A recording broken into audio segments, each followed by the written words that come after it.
الله الرحمن الرحيم. الحمد لله رب العالمين، والصلاة والسلام على سيد الأنبياء والمرسلين محمد وآله وأصحابه أجمعين. أما بعد، أعوذ بالله من الشيطان الرجيم. بسم الله الرحمن الرحيم. وقالوا حسبنا الله ونعم الوكيل. صدق الله العظيم. میرے محترم بزرگوں اور دوستوں اور عزیز اسلامی اور دینی بھائیوں، آپ حضرات کے سامنے سورہ آل عمران کی آیت نمبر 173 کا ایک حصہ تلاوت کیا گیا ہے. دعا فرمائے اللہ رب العزت کچھ مفید باتیں کہنے کی توفیق عطا فرمائے.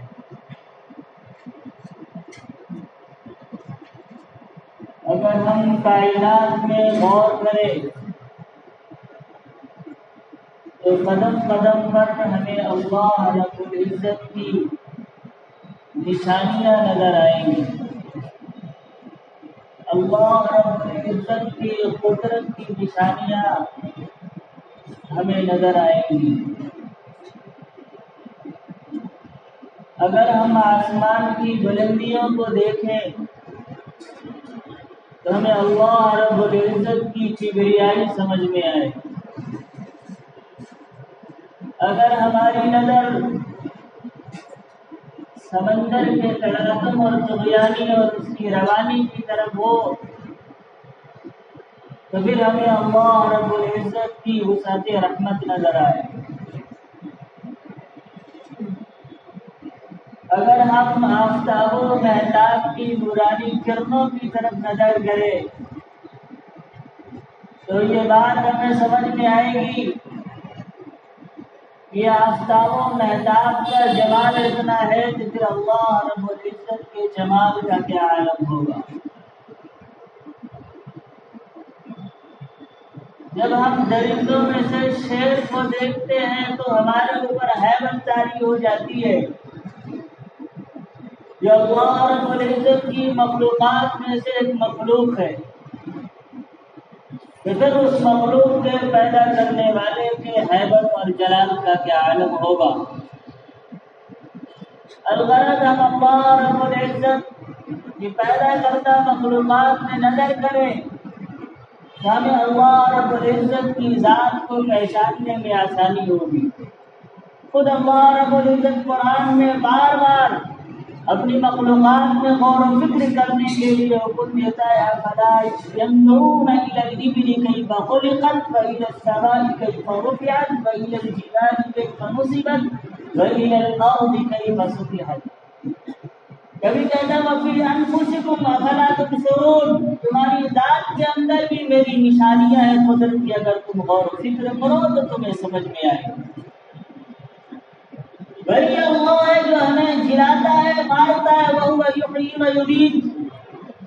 وہی ہے جو ہمیں کھلاتا ہے، وہو یرزقنی. وہی ہے جو ہمیں زندگی اور موت دیتا ہے، بیماریاں اور شفا وہی دیتا ہے. وَإِذَا مَرِضْتُ فَهُوَ یشفین. وہی ہے جس نے آسمانوں اور زمینوں کو پیدا کیا. وَهُوَ الَّذِي خَلَقَ السَّمَاوَاتِ وَالْأَرْضَ. زمین، آسمان، چاند، سورج، ستارے، نباتات، جمادات، چرند پرند درند، ساری چیزوں کا خالق اللہ رب العزت والجلال ہے.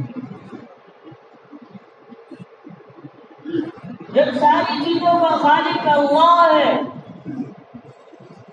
اور وہ حی القیوم ہے، ہمیشہ زندہ رہنے والا، ہمیشہ قائم رہنے والا ہے، ہمیشہ سے ہے اور ہمیشہ رہے گا.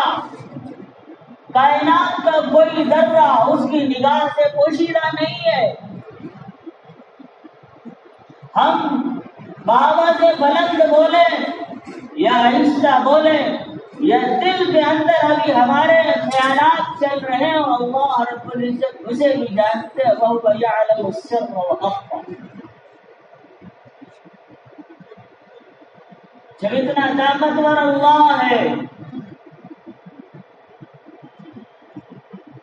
تو پھر مرضی بھی اسی کی چلے گی۔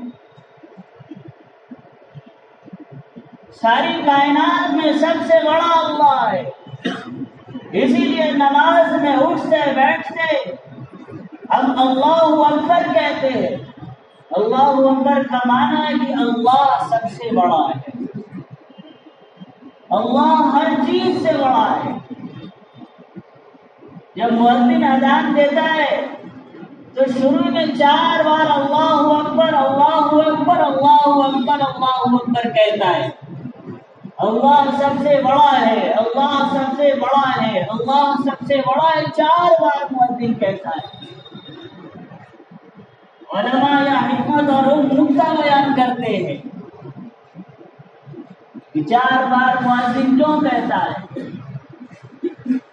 جتنی مخلوقات ہیں ان کے جو عناصر ہیں، ان سے یہ مخلوقات پیدا کی گئی ہیں، وہ 4 ہیں: آگ، پانی، مٹی، ہوا۔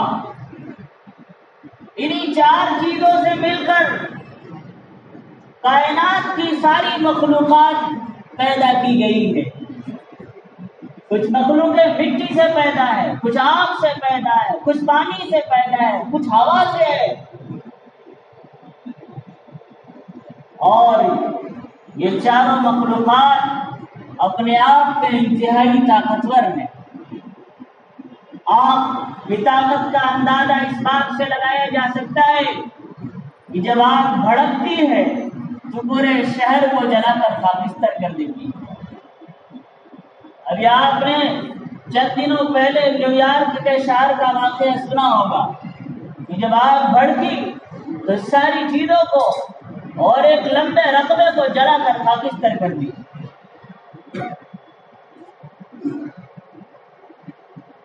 پانی کی طاقت کا اندازہ اس بات سے لگایا جا سکتا ہے کہ پانی ہر چیز کو بہا کر لے جاتا ہے۔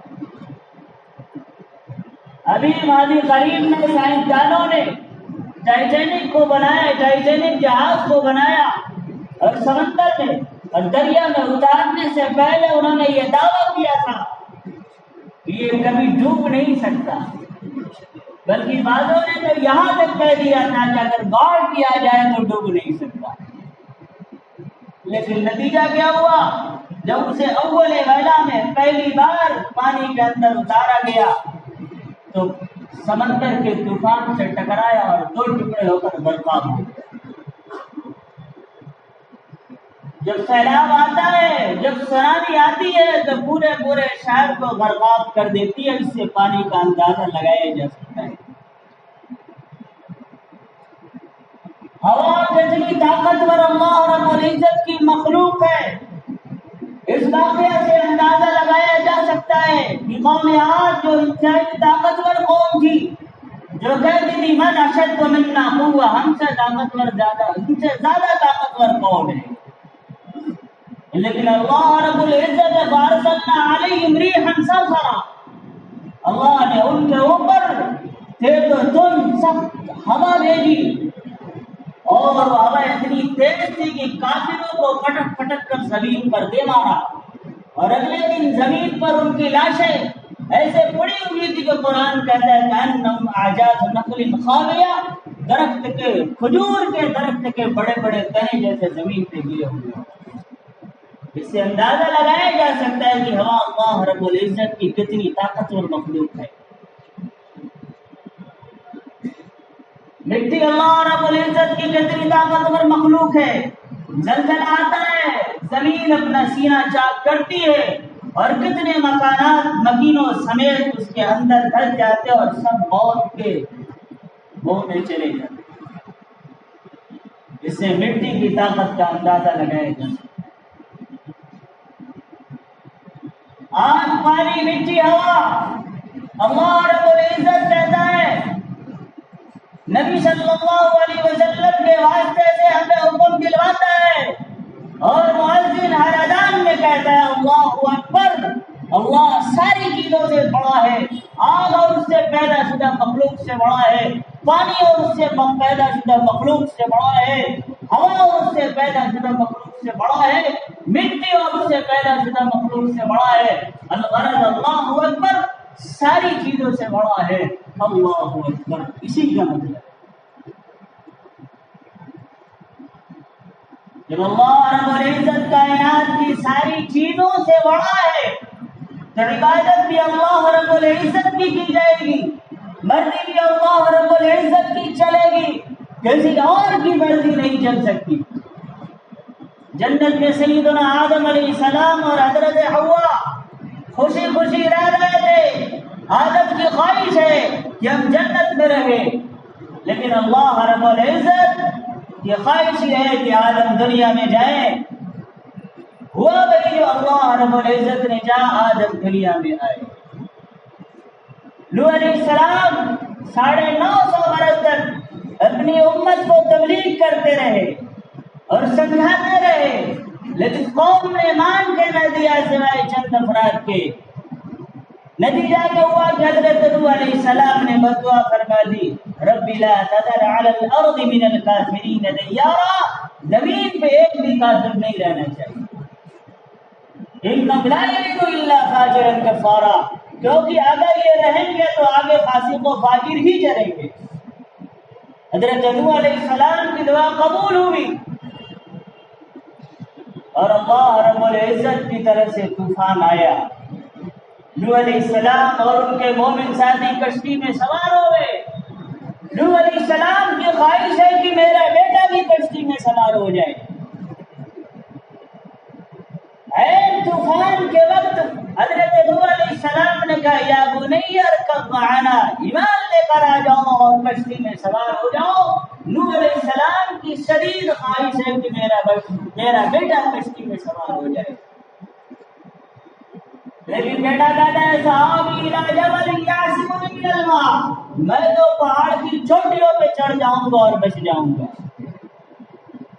بیٹا ماننے کو تیار نہیں، باپ بیٹے کی گفتگو ہو رہی ہے، وحال بینہم الموج فکان من المغرقین، ایک موج آئی اور اس موج نے حضرت نوح علیہ السلام کے بیٹوں کو برباد کر دیا۔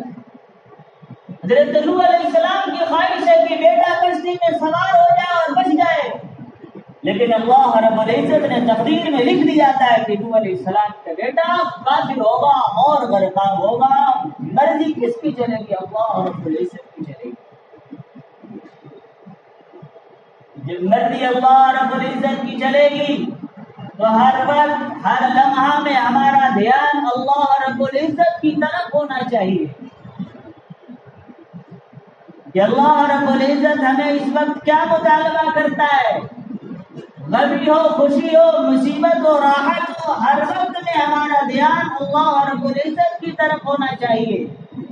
یہ مصیبت اللہ رب العزت کی طرف سے آئی ہے، ہمارا یہ عقیدہ ہے کہ ساری مصیبتیں اللہ رب العزت کی طرف سے آتی ہے، اور ہمارا عقیدہ یہ بھی ہے کہ اس مصیبت کو ختم کرنے والی ذات صرف اللہ رب العزت کی ہے۔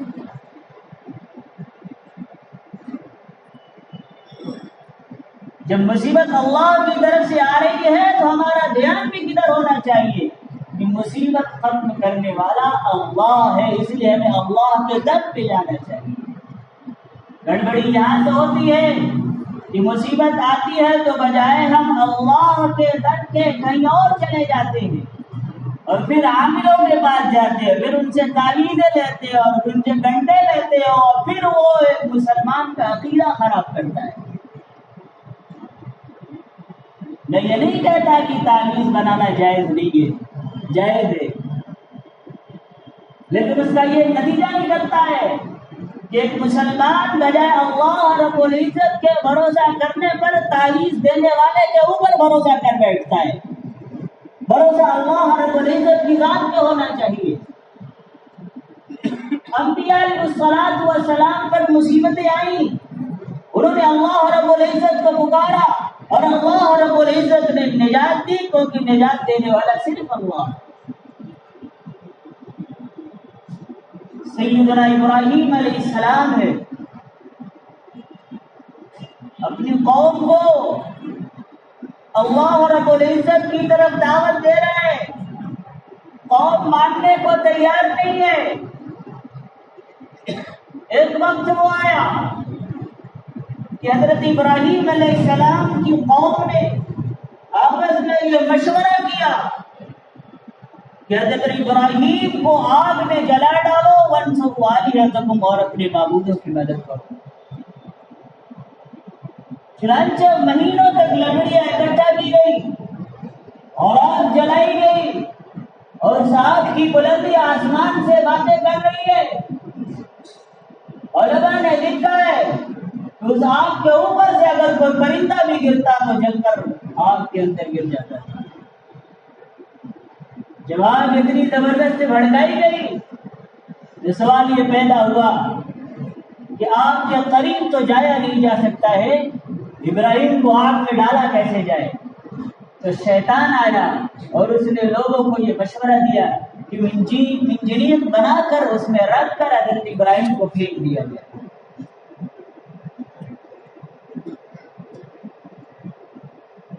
چنانچہ ایسا ہی کیا گیا، منجنیق میں رکھا گیا، حضرت ابراہیم کو پھینکا جانا ہے۔ دنیا کی ساری مخلوقات اللہ رب العزت کے سامنے چیخنے لگی، سوائے جنات اور انسان کے، یا رب ابراہیم کو بچا لیجیے، دھرتی پر یہی ایک آپ کی عبادت کرنے والا ہے۔ اللہ رب العزت نے کہا اگر ابراہیم تم سے مدد مانگتا ہے تو تم لوگ ابراہیم کی مدد کرو، میری طرف سے اجازت ہے، اور اگر ابراہیم میرے علاوہ کسی اور کی مدد نہیں چاہتا تو پھر مدد کرنے کی ضرورت نہیں ہے۔ جب حضرت ابراہیم علیہ السلام کو پھینکا جانے لگا، ہوا کا فرشتہ، پانی کا فرشتہ آ گیا۔ پانی کا فرشتہ کہتا ہے اللہ رب العزت کی طرف سے مجھے اجازت ہے، ابراہیم تو مجھے ایک بار حکم دے دے، میں آسمان سے پانی برساؤں گا اور ساری آگ بجھ جائے گی۔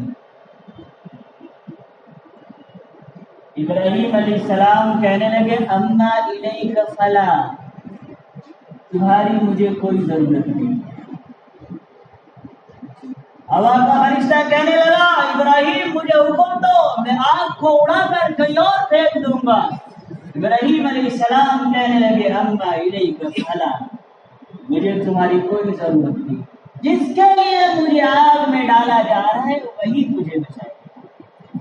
کیا ایمان ہے سیدنا ابراہیم علیہ السلام کا کہ چند لمحوں کے اندر آگ کے اندر ڈال دیا جائے گا، اور اس وقت بھی اللہ رب العزت کی طرف سے یہ بھروسہ ہے کہ آگ اور پانی دیگر فرشتے حاضر ہیں اور وہ مدد کے لیے تیار ہے۔ سیدنا ابراہیم علیہ السلام کہتے ہیں مجھے صرف بھروسہ اللہ پر ہے۔ اور ایک روایت میں یہ ہے کہ اللہ رب العزت کی طرف مخاطب کرتے ہوئے کہتے ہیں انت الواحد فی السماء، اے اللہ آسمان میں تو اکیلا ہے، وانا فی الارض واحد، اور میں زمین میں اکیلا ہوں، حسبنا اللہ ونعم الوکیل، اللہ میرے لیے کافی اور بہترین کارساز ہے۔ چنانچہ اللہ رب العزت نے حکم دیا قلنا یا نار کونی بردا وسلاما علی ابراہیم، اے آگ تو ٹھنڈی ہو جا، اور ایسی ٹھنڈی ہو جائے جو ابراہیم کے لیے راحت والی ہو، ایسی نہ ہو کہ اتنی ٹھنڈی ہو جائے کہ جس کی وجہ سے ابراہیم ٹھنڈک کے باعث موت کے شکار ہو جائے۔ ہماری زندگی کے اندر بھی یہی یقین ہونا چاہیے جو کچھ ہو رہا ہے سب اللہ رب العزت کی طرف سے ہو رہا ہے، مدد کرنے والی ذات صرف اللہ رب العزت کی ذات ہے۔ جب مشرکوں نے نبی اکرم صلی اللہ علیہ وسلم اور صحابہ کرام کے اوپر پورا مکہ اور پورا عرب اکٹھا ہو کر حملہ کرنے کا پلان بنا رہا تھا اور حملہ کرنے کے لیے آیا تھا، تو اس وقت مسلمان نہیں ڈرے تھے۔ قرآن کہتا ہے قالوا حسبنا اللہ ونعم الوکیل، اس وقت بھی مسلمان یہی کہہ رہے تھے حسبنا اللہ ونعم الوکیل، اللہ ہمارے لیے کافی ہے، بہترین کارساز وہی ہے۔ پھر اللہ رب العزت نے مسلمانوں کی مدد کی اور کافر نامراد ہو کر واپس گئے۔ آج پوری دنیا کے اندر دشمن مسلمانوں کے خلاف برسر پیکار ہے.